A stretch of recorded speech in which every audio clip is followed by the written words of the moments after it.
El reactivo que nos tocó aquí exponer es el reactivo número 30, que corresponde al área de geometría.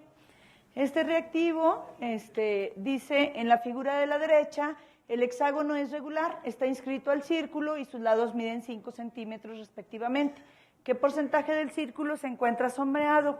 Aproxima tu respuesta a décimos.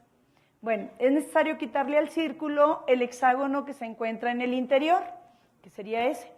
Por lo tanto, lo que nos tenemos que hacer es el círculo menos el área del hexágono igual al área sombreada del círculo. Se inicia obteniendo el área del círculo, que es pi por radio al cuadrado. Se requiere saber la medida del radio, que equivale a uno de los lados de los triángulos que se forman dentro del hexágono con vértice en su centro. Ese sería el radio. En una figura regular. Los triángulos que se forman en su interior al menos son isósceles, pero pueden ser equiláteros, lo que servirá para saber cuánto mide el lado del triángulo, o sea, R. Con la medida de los ángulos podemos saberlo. El ángulo central se obtiene dividiendo la medida de la circunferencia en grados entre la cantidad de triángulos, que sería ese ángulo el que estamos buscando. 360 entre 6 es igual a 60. Como la suma de los ángulos internos de un triángulo es 180, entonces la medida de los ángulos en la base del triángulo es 180 menos 60 entre 2, cada uno de ellos mide 60 grados. Con la medida de los tres ángulos es igual entonces el triángulo es equilátero, por lo tanto la medida del radio es la misma que la del lado del hexágono, que nos dan como dato que mide 5. Esa mide 5. Con la medida del radio, ahora sí podemos obtener la medida de la superficie del círculo, pi por radio al cuadrado, que vendría siendo 78.5. Ahora se obtiene el área del hexágono, perímetro por apotema entre 2, se desconoce la medida del apotema y se usará entonces el teorema de Pitágoras, ya que el apotema corresponde a la altura del triángulo, por lo que es perpendicular a su base, formando un ángulo recto, que sería esa que está ahí.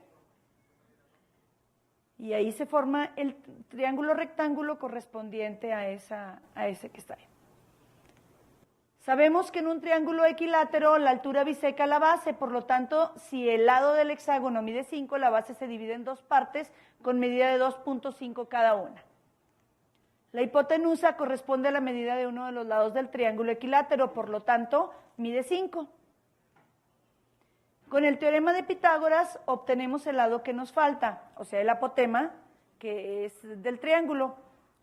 Y ahí lo tenemos, el apotema sería igual a 4.33. Se retoma el área del hexágono, ahora sí, perímetro por apotema entre 2 y nos da como área 64.95.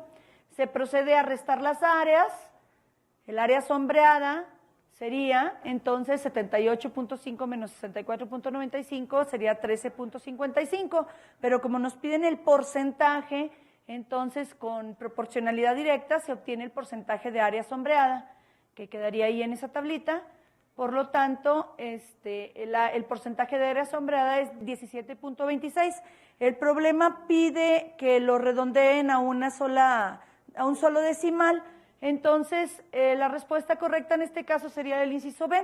Aquí sería muy importante retomar con los muchachos qué tanto es necesario acercarnos a la respuesta más correcta o por qué solamente nos piden un solo decimal. Entonces, que los muchachos inicien, ¿verdad?, rescatando, bueno, porque pi para empezar no tiene una cantidad exacta de decimales, tendríamos que usar una cantidad estratosférica y no terminamos, ¿verdad?